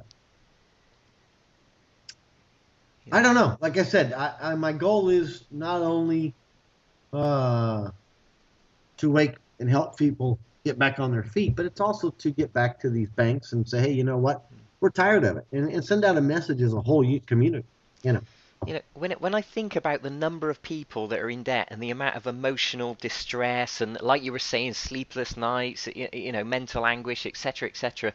When you imagine all that in all those people out there, and if they could only come and learn this stuff you're teaching, and turn a negative thing into a positive thing, it's of huge consequence, really, isn't it? it is because everybody's in a happier mood. Things get done. It helps everything all the way around. Because, I have a saying. Everybody says, you're 44. How have you been with your wife 25 years since high school? I say because if mama's happy, everybody's happy, Mm, and that's easy. If you're happy, for the most part, your whole family's happy. If you're the head of that household, if your wife's happy, you're happy. mm, If she, it's just the way it works. mm, And nothing kills me more inside than to hear from my own friends, we're getting a divorce. Well, why? Because of finances. mm, She's leaving me because I don't have a job, or because what you're doing is you're putting value on the person in paper. mm, You don't really value that person with love and kindness and respect. You value them on what they can give you. mm. And that's a sad statement, man. Yeah. I've been a millionaire. I can't tell you how many times over, Ben, and lost it all overnight. I'm a trader, man. I don't mind taking risk. Right. And wife couldn't care less. As long as she goes to the store, swipes her debit card, and buys groceries, she's a happy camper. And that's true love. That's a woman who loves me for me, not for what I can provide. Yeah. That's And real wealth. exactly, that you can't get any wealthier than that. You Yeah. just can't. You can't. So these are the things that I try to show everybody that, you don't have to go in fighting with the wife, not talking to the husband or whatever. If one of you is at home looking for work because you've been laid off, like, millions of Americans have, then use this system Mm. to make yourself a few bucks. And pretty soon you'll have a full-time business going. It'll blow your mind away. I had to hire help January, February, March of this year just to handle my cases. I'm not kidding you. Yeah. I had to hire help. I had so many cases going on at one time, Yeah. and keeping up with all the emails and keeping up with the documentation or whatever, Yeah. because I couldn't do it all on my own. I just could not do it all on my own. That sounds like a good type of problem to have, doesn't it? Yeah, I'm trying to collect all this money and start off with a bang for the year, and I did. Larry collected over $30,000 in 3 months. Wow. I did a little bit. God, I want to say a little bit more than that in the first 3 months. Kind of like a challenge, like we have an in-house type of deal going. Yeah, he just got $7,000. I'm getting $9,000. I got another 10 after that. So it's like a battle. It's like a battle. And these are, it sounds like big numbers, but it's not big numbers. It's a lot of small numbers put together. Yeah. So it's a good thing. You go to our members side in the forum and we have a good news section. And you see all these members that are putting in copies of their checks, and it's a real neat interactive thing, because I tell everybody, listen, if you have time to go look at his check, you have time to leave a comment and say, hey, good job, pat him on the back, whatever. Everybody likes that attaboy, you Yeah, know, yeah, and it keeps everybody motivated. So go in there, look at the good news section, and go give somebody there an attaboy and say, hey, good job, keep up the good work. yeah, And you listen to our calls. We always start with the good news. yeah, Dave hosts my calls, and we start with good news, and people share good news. And it doesn't have to be money. It could be just a winning of a motion or a dismissal of a case, or that's all good news, mm, you know. But you got to focus on your goal. The money will come. yeah, yeah. So, it's all good stuff, man. Wow, Jesse, I've really enjoyed talking to you today. Thank you so much for taking the time. Well, thank you for having me on, man. I mean, it it's something that needs to be spread far and wide. Yeah, And yeah, like I said, I don't know what your crowd of listeners is, uh, but it needs to be spread as far as wide as possible. well, I'm certainly going to do my best to. I'm going to upload this onto YouTube, and I'll do my best to spread that link as far as I can, for sure. Yeah, I think it'll be a good thing, and something that hopefully we encourage everybody else. Last week we had 830 replays of our Tuesday night call. Yeah, Okay, yeah, and I see the tipping points coming. I see it yeah, where it's starting to go viral, yeah. because I don't think anybody can honestly say I don't know anyone that doesn't have some kind of financial problem. Of course, yeah, yeah. And if you're holding it to yourself, if Ben says, I can't afford the $99, and I'm not going to send it to anybody because you're that short-sighted, Mm, then you're killing your fellow friends who might be able to afford that $99. mm, That mm. makes sense? Oh, yeah, it's a no-brainer, complete no-brainer, isn't it? Hey, listen, I can't afford it yet, Ben, but check it out, man. I looked at it. It looks good. I heard great things. You've never heard a negative comment about it. You just haven't. It doesn't work that way. Everything we say is there. If you don't use it, then the bad is on you, not on me. Mm, I've given you all the tools. The old adage, you can lead the horse to water, mm, but you can't make him drink. yeah. We'll lead you right there, not to a little pond, but to the Great Lakes. That's how much water's there. If you don't want to drink, buddy, or you can drink till you're bloated, like I said, you can try to eat the whole elephant at once. You're not going to be successful. But there definitely is a elephant there to be eaten. Let's just put it that way. Well, here's some interesting news. Banks, when caught cheating, reduce filings. New foreclosure cases. Court funding suffers. Palm Beach Post today. Listen, it's just a constant array of thievery from the people, and cheating and lying and scamming and things that are going on in this country repeatedly. We need to start holding these guys accountable. We need to do it. And the more people, the better. Yeah. So all we can say is, it was started for the benefit of the people, and it's going to continue for the benefit of the people. So, and guys like you are helping, and I appreciate it a lot. I can't tell you how much we appreciate it. Well, thank you, Jesse. It's my pleasure. It's my pleasure. That'll work. Yeah. That'll work. Well, I think I'll get this uploaded, and I'll get busy. I'll get busy promoting it. Okay, buddy. Jesse, We it's been appreciate. great fun. Thank you so much. Yeah, man. You have a great weekend, man. Keep in touch, Sure. and let's go knock them out, buddy. All right. Okay then. Yeah, you Have a too. good Take one. care. Appreciate it. Bye bye. Okay.